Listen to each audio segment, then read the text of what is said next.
আসসালামু আলাইকুম।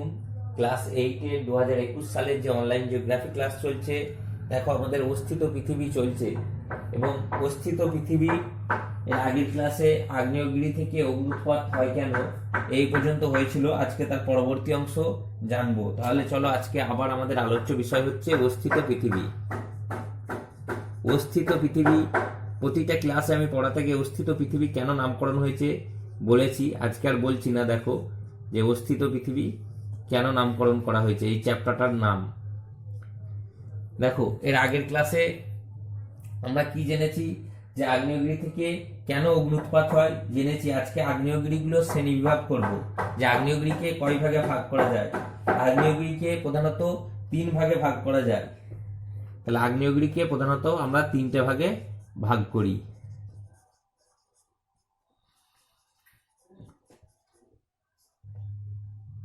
দেখো, প্রধানত 3টে ভাগে ভাগ করি আগ্নেয়গিরিকে। একটা হচ্ছে সক্রিয় আগ্নেয়গিরি, একটা সুপ্ত আগ্নেয়গিরি, আর একটা হচ্ছে মৃত আগ্নেয়গিরি। সক্রিয় আগ্নেয়গিরি, সুপ্ত আগ্নেয়গিরি আর মৃত আগ্নেয়গিরি। সক্রিয় আগ্নেয়গিরি,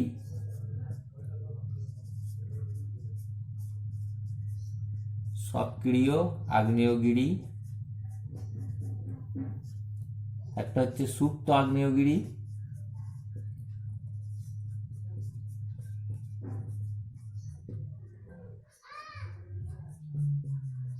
আর একটা হচ্ছে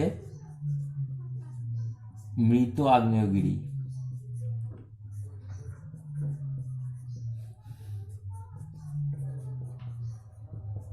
এই 3টে ভাগে ভাগ করি প্রধানত। সক্রিয় আগ্নেয়গিরি বলতে যে আগ্নেয়গিরি থেকে প্রায়শই অগ্নুৎপাত হয়, মানে প্রায়শই, মানে প্রায় মুহূর্তেই দেখা যাচ্ছে অগ্নুৎপাত হয়, তাকে আমরা সক্রিয় আগ্নেয়গিরি বলি। যেমন হচ্ছে লিপারি দ্বীপের স্ট্রমলি। স্ট্রমলিকে অনেক সময় বলা হয় ভূমধ্যসাগরীয় আলোকস্তম্ভ বলা হয়। অনেক জায়গায় থাকে ভূমধ্যসাগরীয় আলোকস্তম্ভ।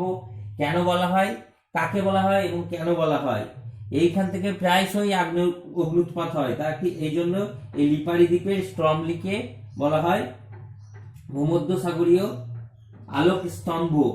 তাহলে একটা কি স্ট্রমলি, সিসিলি দ্বীপের এটনা, এটনা সিসিলি দ্বীপের এটনা। তাহলে এর উদাহরণে আমি লিখে দিচ্ছি, এটনা, স্ট্রমলি, স্ট্রমলি, স্ট্রম্বলি, স্ট্রম্বলি, এগুলো এর উদাহরণ। সক্রিয় আগ্নেয়গিরি। সুপ্ত আগ্নেয়গিরি, যে আগ্নেয়গিরিগুলো থেকে অগ্নুৎপাত সাধারণত অনেকদিন হয়নি, কিন্তু অনেকদিন পর অগ্নুৎপাত দেখা যায়, মানে দীর্ঘকাল পর এদের অগ্নুৎপাত দেখা যায়।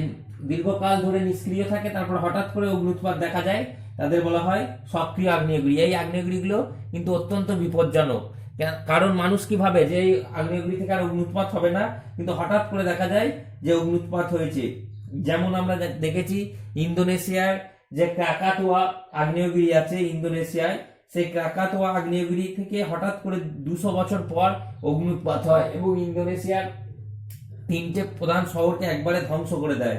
তাহলে এর উদাহরণে কি লিখবো আমরা, ইন্দোনেশিয়া ক্রাকাতোয়া, জাপানের ফুজিয়ামা। তাহলে কি দেবো, ক্রাকাতোয়া।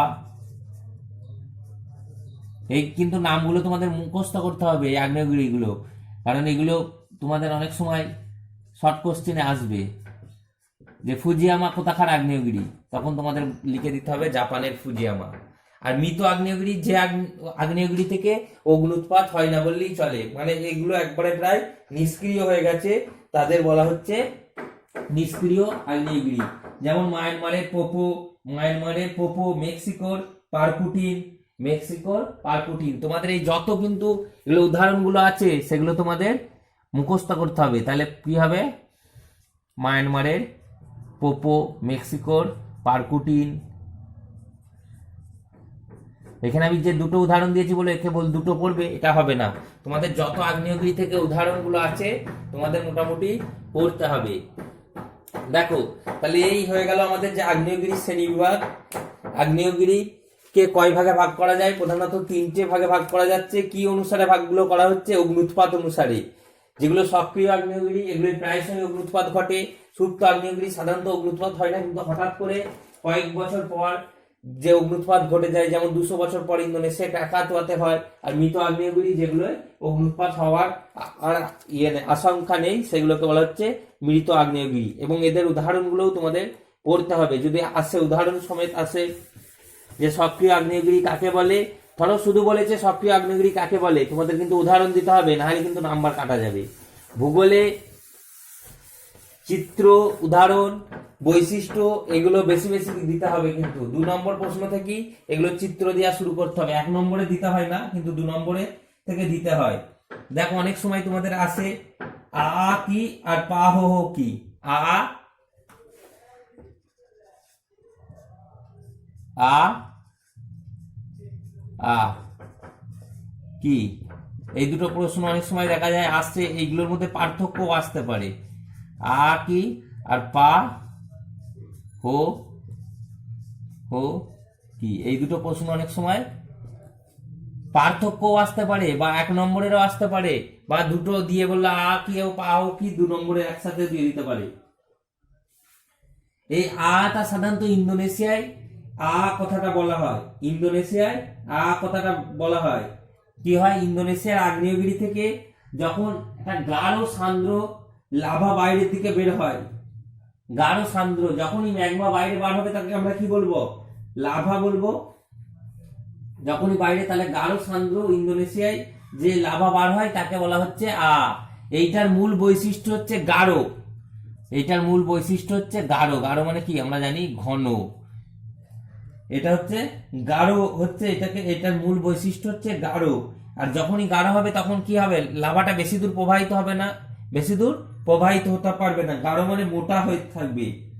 আর এটাকে ইন্দোনেশিয়ায় যে গাঢ় লাভাটা বাইরের দিকে বার হয় তাকে আ বলে, বোঝা গেল। আর পাহোটা কি, সহজ দেখো, পাহোটা হাওয়াই দ্বীপপুঞ্জের আগ্নেয়গিরি থেকে যে লাভাটা সাধারণত বার হয়, সেই লাভাটা একটু পাতলা হয়, পাতলা হয় এবং অনেক দূর পর্যন্ত প্রবাহিত হয়। এটা গাঢ় হলে কি হবে, বেশি দূর প্রবাহিত হবে না, পাতলা হলে এর প্রধান বৈশিষ্ট্য হচ্ছে এটা পাতলা হয়, এটা গাঢ় হয়। তাহলে অনেক সময় যদি পার্থক্যও দেয় তাহলে আমরা পারবো যে লাভাটা হয় গাঢ়, এর লাভা হয় পাতলা। এই লাভা বেশি দূর পর্যন্ত প্রবাহিত হতে পারে না, পাতলা হলে বেশি দূর পর্যন্ত প্রবাহিত হতে পারবে। তোমরা সাধারণ একটা উদাহরণ দেখো, যদি একটু পানি, পানি কেমন হয়, পানি পাতলা হয়।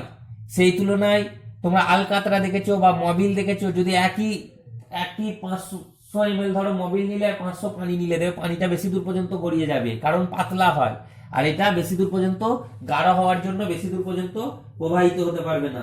এই জন্য এটা পাতলা হওয়ার জন্য এটা বেশি দূর প্রবাহিত হতে পারে, গাঢ় হওয়ার জন্য বেশি দূর প্রবাহিত হতে পারে না। আর এই পাতলা হয় এবং লাভাটা দ্রুত, এটা কি হবে, এটা দেরিতে জমাট বাঁধবে। গাঢ় বলে দেরিতে জমাট বাঁধবে, আর এটা দ্রুত ঠান্ডা হয়ে যাবে। পাতলা হলে পাতলা জায়গাটা কি হবে, তাড়াতাড়ি জমাট বেঁধে যাবে। গাঢ় হলে দেরি হবে, এটা তাহলে দেরিতে জমাট বাঁধবে ধীরে ধীরে, আর এটা দ্রুত জমাট বাঁধবে।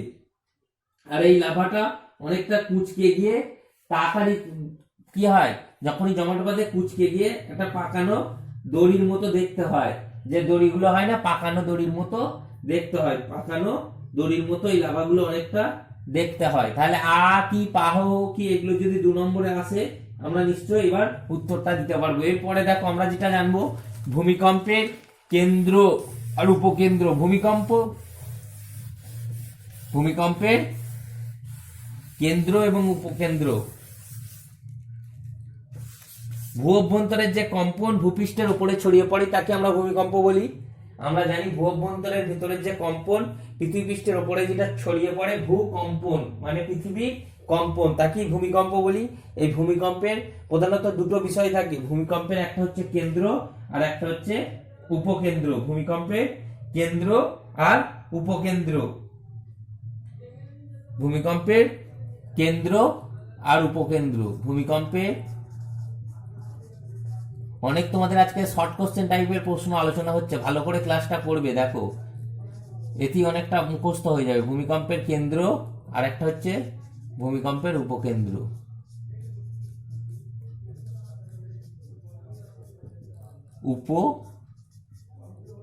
উপকেন্দ্র,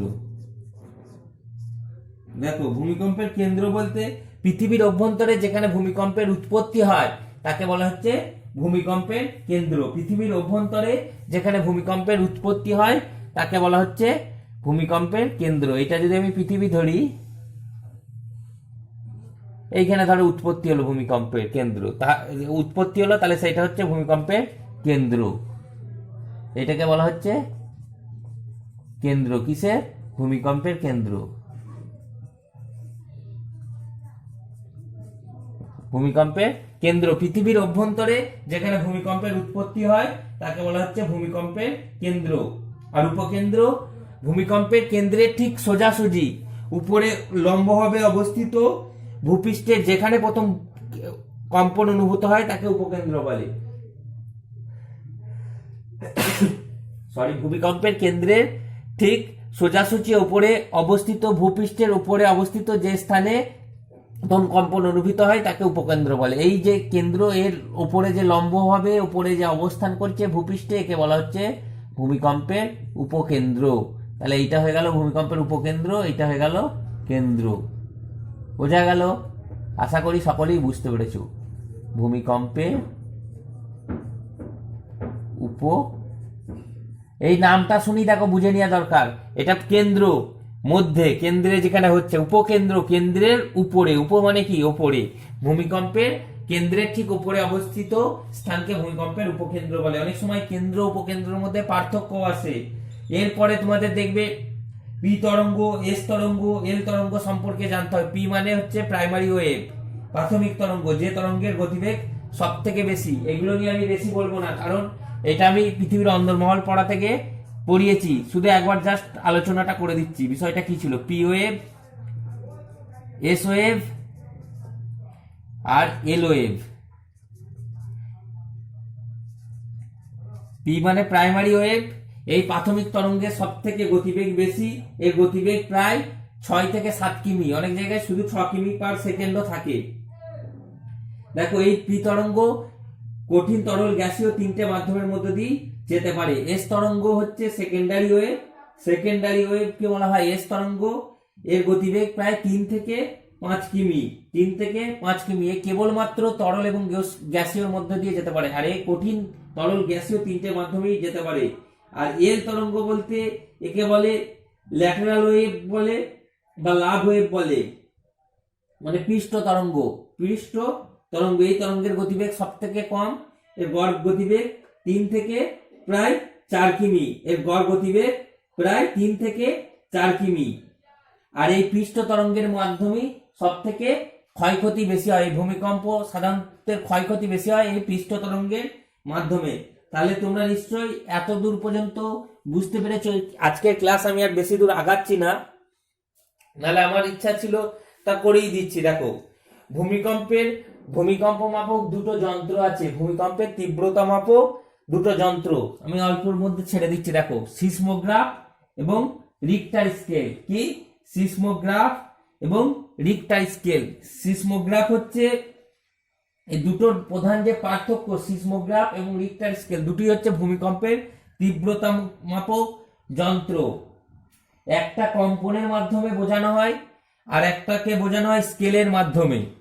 যে কতটা ভূমিকম্পের তীব্রতা হচ্ছে এটা স্কেলের মাধ্যমে বোঝায়, আর একটা কম্পনের অনুভূতির মাধ্যমে বোঝানো হয়। দেখো সিসমোগ্রাফ যন্ত্রটা, রিক্টার স্কেলের আকৃতিটা তো সহজ, এরকম আকৃতি থাকে, একটা স্কেল যেরকম হয় তোমরা সকলেই দেখেছো, একটা স্কেল যেমন হয় এরকম স্কেল হয়। এখানে স্কেলে কিরকম থাকে, এরকম দাগ থাকে, এরকম ভাগ থাকে,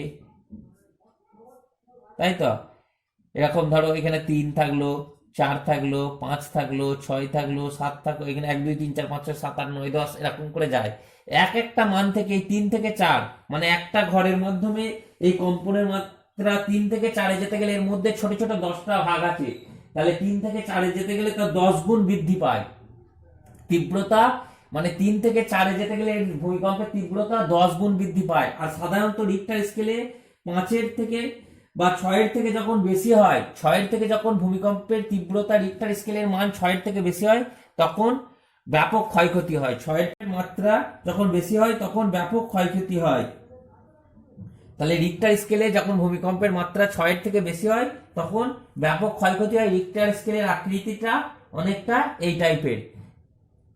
স্কেল দেখেছো, স্কেলের যেমন মান থাকে ঠিক তেমনই, এটা সহজেই বুঝতে পারবে। আর একটা যে যন্ত্র আছে সিসমোগ্রাফ, দেখো সিসমোগ্রাফ যন্ত্রটা ছবিটা আঁকছি তাহলে তোমরা বুঝতে অনেকটা সহজ হবে।